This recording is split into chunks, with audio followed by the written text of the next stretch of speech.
بخاری اور مسلم شریف کی روایت ہے، رسول اکرم صلی اللہ علیہ وسلم نے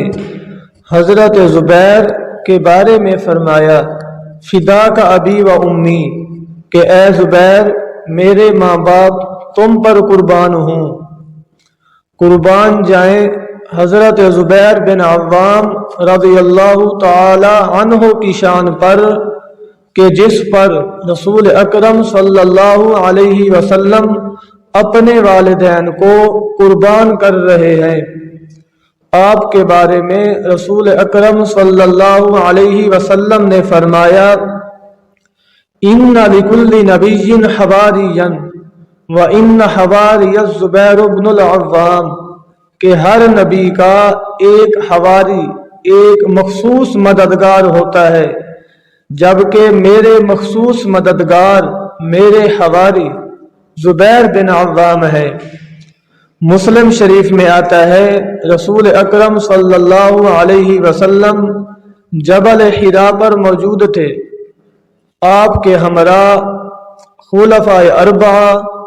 اور حضرت طلحہ اور حضرت زبیر موجود تھے، تو پہاڑ نے حرکت کی تو رسول اکرم صلی اللہ علیہ وسلم نے فرمایا، اے حرا رک جا، کیونکہ تیرے اوپر نبی موجود ہے،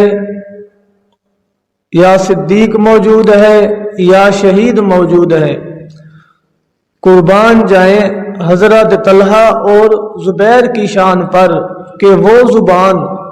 جو وما ينطق عن الهوى ان هو الا وحی یوحی کا مظہر ہے، وہ زبان ان کو شہید فرما رہی ہے۔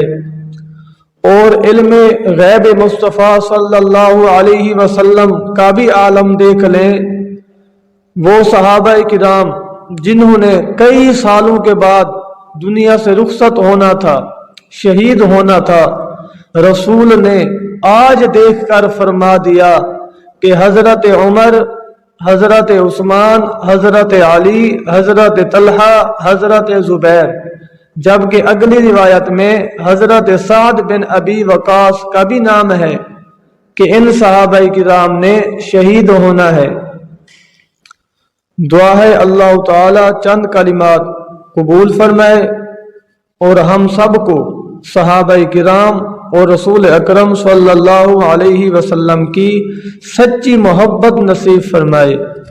وما علیہ الا البلاغ المبین۔